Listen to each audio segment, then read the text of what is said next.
Sampah merupakan salah satu masalah yang dihadapi umat manusia. Sampah yang paling sering kita temukan adalah sampah organik, seperti sisa makanan, dedanan kering, dan sayur atau buah yang sudah tidak layak untuk dikonsumsi. Jika sampah organik seperti makanan dan sayur atau buah tak layak konsumsi itu dibuang ke tempat pembuangan, maka itu mulai membusuk, kemudian mengeluarkan gas metana yang 24 kali lebih berbahaya dari karbon dioksida dan berkontribusi pada pemanasan global dan perubahan iklim. Dan sampah organik dedanan kering jika dibakar akan menghasilkan karbon monoksida ke udara yang dapat menyebabkan polusi udara dan mengganggu pernapasan. Di kesempatan kali ini, kami memilih untuk melakukan survei kepada populasi kelas 10B. Berikut datanya. Berdasarkan survei yang telah kami lakukan, populasi kelas 10B hampir semua menghasilkan sampah organik di rumahnya. Kebanyakan jenis sampah organik yang dihasilkan oleh siswa kelas 10B adalah sayuran dan buah busuk yang sudah tidak layak untuk dikonsumsi. Seperti tertera dari hasil survei dengan sampah sisa makanan sebanyak 41,7%, sampah daun kering dengan 58,3%, serta sampah sayur dan buah yang tidak layak konsumsi sebesar 61,1%. Tindak lanjut pada sampah organik daun kering dan sayur atau buah yang tidak layak dikonsumsi pun kebanyakan hanya dibuang. 17% dari 36 siswa kelas 10B memanfaatkan sampah organik yang rumah mereka produksi. Ada yang dimanfaatkan untuk pakan ternak, ada juga yang dimanfaatkan untuk pembuatan pupuk.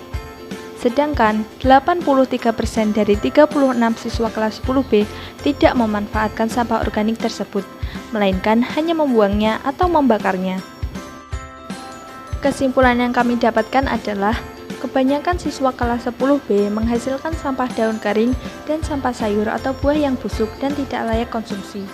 Kemudian tindak lanjut yang mereka lakukan adalah hanya membuangnya. Padahal kedua bahan tersebut jika diolah bersama dapat menjadi hal yang bermanfaat. Hanya sedikit yang memanfaatkan sampah organik tersebut. Agar sampah organik yang kita hasilkan lebih bermanfaat, maka pupuk kompos adalah kuncinya.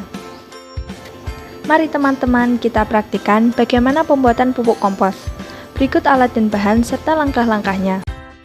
Bahan-bahan yang dibutuhkan adalah kotoran kandang, tanah, potongan sayur dan buah yang sudah tidak layak konsumsi, dedaunan kering, dan yang terakhir sekam. Pertama, siapkan pot yang telah dilubangi bagian bawahnya. Kedua, alasi pot dengan dedaunan kering. Masukkan tanah yang telah dicampur dengan kotoran kandang. Tanah mengandung berjuta bakteri pengurai. Pupuk kandang membantu memanaskan kompos.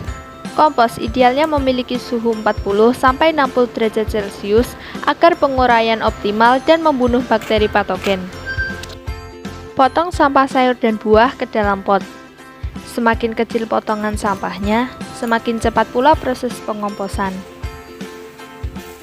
Tambahkan kembali campuran tanah dengan pupuk kandang. Perbandingan sampah sayur dan buah dengan unsur coklat berupa dedaunan kering dan sekam adalah 30:70. Kemudian tambahkan sekam. Dan yang terakhir, tutup dan biarkan selama 2-4 minggu. Semakin halus komposisinya, maka semakin cepat pula proses pengomposannya. Setelah 3 minggu, pupuk kompos pun jadi. Dan ini dia hasilnya.